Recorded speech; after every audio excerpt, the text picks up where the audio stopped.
ठीक है ना। सबसे पहली चीज सबको होता है या सबका होता है, समझ गए कि नहीं समझे? सबका होता है।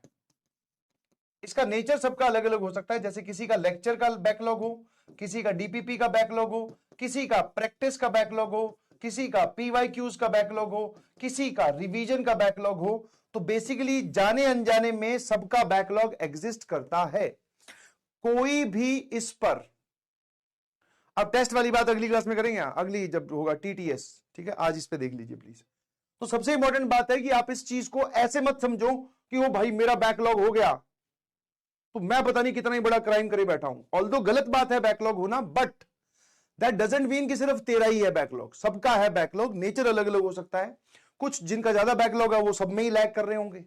कुछ बोलेंगे सर लेक्चर और डीपीपी तो ठीक चल रही है बट प्रैक्टिस और पीवाईक्यूज का टाइम नहीं मिल रहा।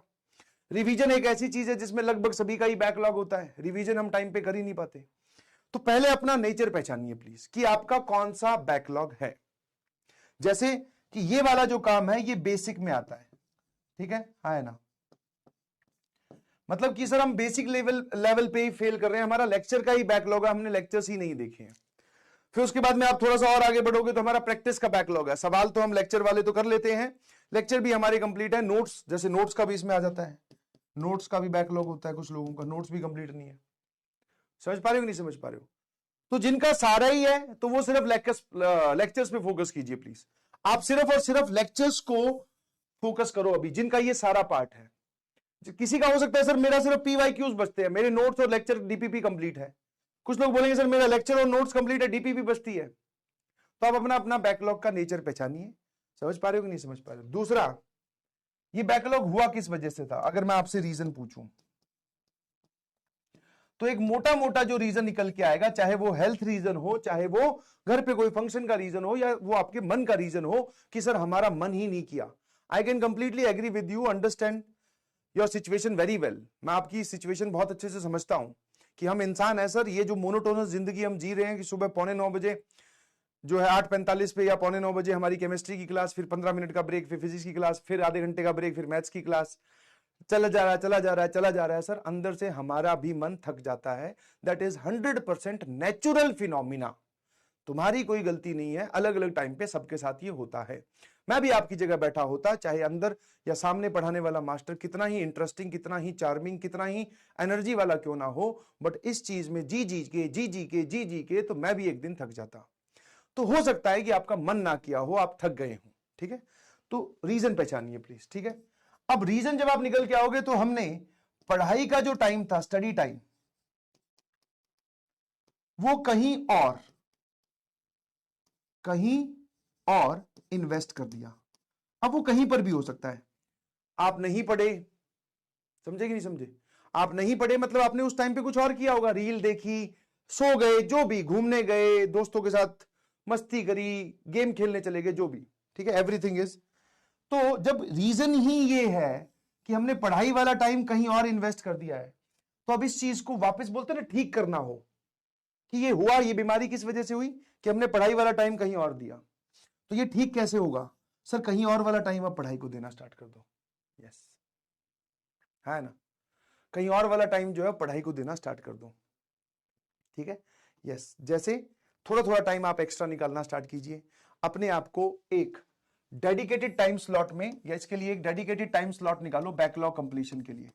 Dedicated time slot, start with dedicated time slot निकालिए। Start with 30 minutes per day. इसको धीरे धीरे इंक्रीज करना है, 30 मिनट्स पर डे। कभी भी निकाल के रख लो, चाहे 8 से लेकर 8:30 रात को, 9 से लेकर 9:30, जो भी आपको ठीक लगता है। वो आधा घंटा जैसे ही स्टार्ट होगा हम उसमें अपना बैकलॉग कर रहे होंगे कवर, चाहे वो डीपीपी का हो, चाहे वो नोट्स का हो, चाहे वो लेक्चर का हो। ये मैंने मिनिमम बोला है क्योंकि आपके पास ऑलरेडी टाइम की कमी है, ठीक है। तो 30 मिनट पर डे के हिसाब से आप स्टार्ट कीजिए। आप देखेंगे धीरे धीरे कि आप इसको 30 से लेकर जाएंगे 40, 40 से लेकर जाएंगे 50, 50 से लेकर जाएंगे 60, 60 मिनट बोले तो 1 घंटा।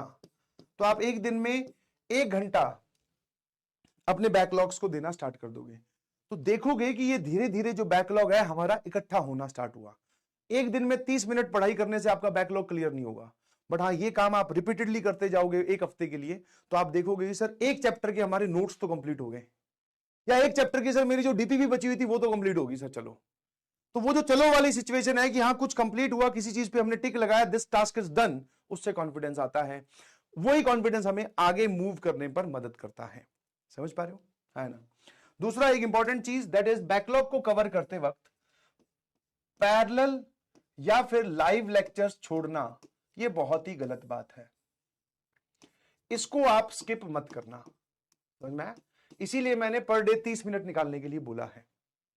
इसको आप कभी स्किप मत करना, इसीलिए बोल रहा हूं।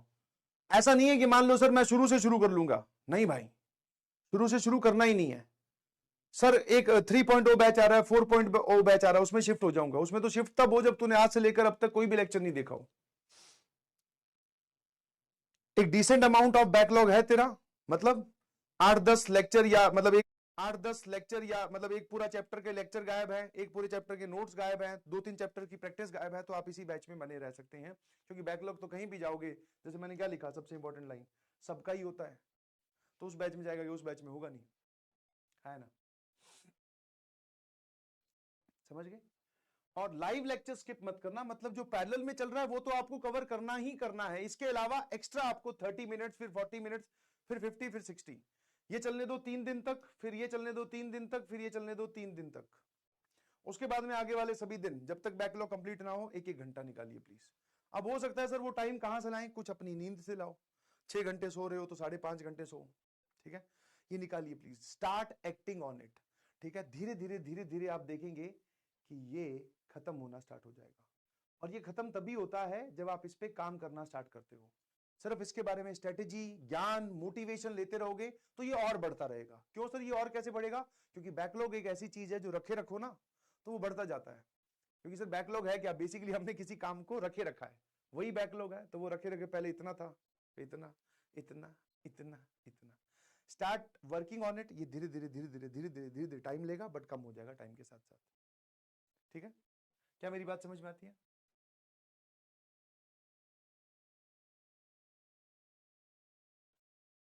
I hope this is clear.